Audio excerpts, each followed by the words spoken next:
Tennessee is headed back to the conference tournament championship after a heavyweight battle with the Auburn Tigers, 70-65, your final, and it was exactly everything that we wanted it to be, a Final Four tight match. When you look at it from the NCAA perspective here in the SEC tournament, it gave us all the physicality and excitement on offense and a stellar of a finish for Tennessee. Everything you want to see in this type of matchup, and poetic justice at the end. As I'm leaving the locker room following those post-game interviews, a woman comes out with the championship trophy, cradling it like a baby. And who do I see coming our way, crossing our path? It's head coach Bruce Pearl of the Auburn Tigers. He takes a long look at it, closes his eyes, sighs, and then just keeps walking, because for the Tigers, it's out of reach. But for Tennessee, it is well within reach. And if you ask if this win over the Tigers was a statement win for the Volunteers, they would tell you no. In fact, if they can get one in the matchup tomorrow in the title game, that will be the statement win that they're looking for. My three takeaways following a fantastic game for Tennessee, and it starts with Chaz Lanier. What he's giving this team on offense these last two games has been incredible, and something a lot of us have been wanting to see out of him for much of this season. We saw plenty of it in non-conference play when he had time to get his shot set, and the defenses maybe were a little more simple than what they're seeing here inside SEC play. But these last two games, where it is just incredibly hot starts for Chaz Lanier, really is probably the fuel that saves them late in games because of how fast they're able to start, especially when we look at today. It's not very often that Tennessee not only scores in the first possession, but scores in the first 5 minutes of the game. So far, these last handful of games, they've been able to do just that, and they did that against Auburn, where they won the jump ball. Zakai Ziegler carries it out, and then Chaz Lanier able to create a little bit of space with some quick movement, and he knocks down the long range from Auburn's side. Later, he showed really good toughness from the field, which is really fueling him from the perimeter. And I asked him just about that in the locker room. He says, honestly, it's really just time, and it's just all finally coming together. Again, it's a new team. It's a much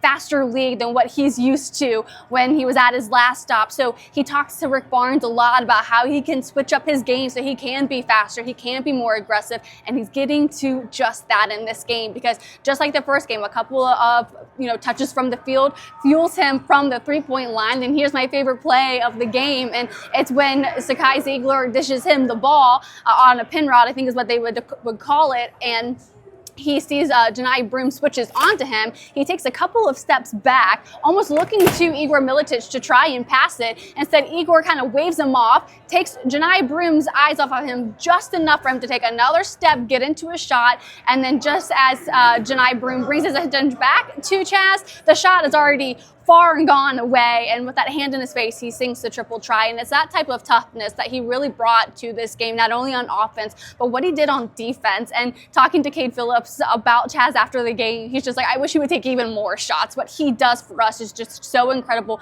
and it changes the momentum of the game. He gets a little cold in the second half as everyone's starting to get in a bunch of foul trouble, but if he can continue those fast starts, it'll be incredible for what they can maybe do tomorrow and the title game. When we get to the second point, it's all about the suffocating defense that Tennessee had in this game, and it started early, sparked by Zakai Ziegler. He talks and laughs so much about how he really thinks he's like the 6'6" type of guard, and he showed that today, especially on against Denver Jones, I believe his name is, the 6'4" guy from the corner.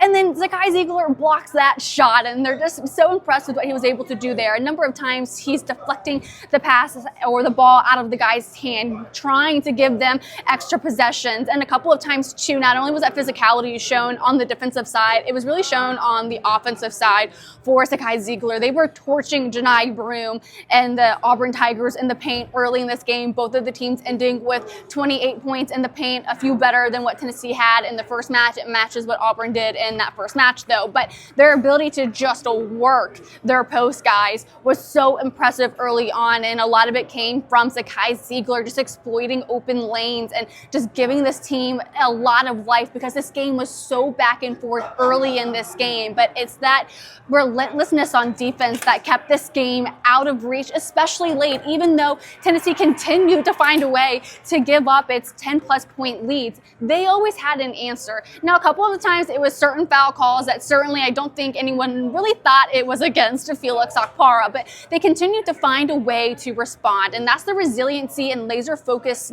that they have on.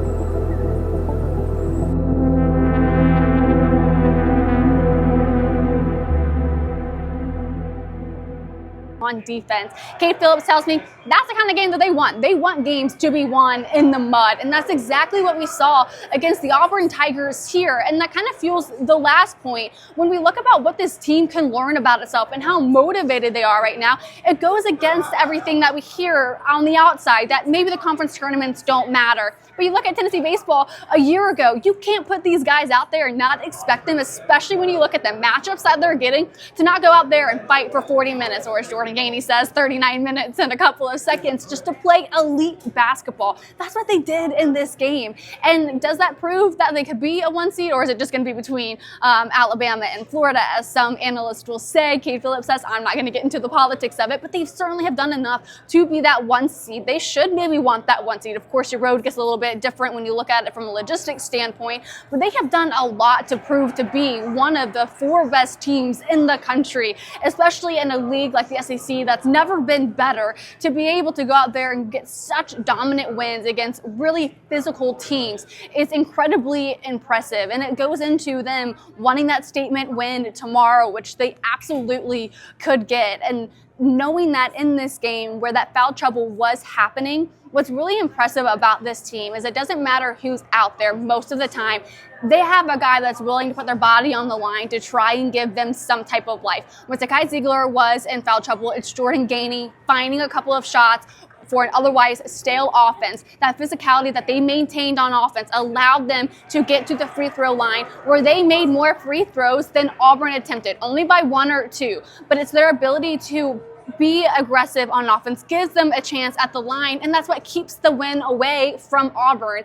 And it's because they have guys like Darlin Sondebar, who was really confident, really physical in this game, to give them life when maybe they're kind of getting drained in other aspects. So a really incredible win for Tennessee. I'll have our locker room interviews up on the YouTube channel in a few minutes after this uploads, and then join me tomorrow morning as we, highlight those players who really shined in this match against the Auburn Tigers as they get ready to take on Florida or Alabama. We shall see, but it'll be a fantastic championship Sunday.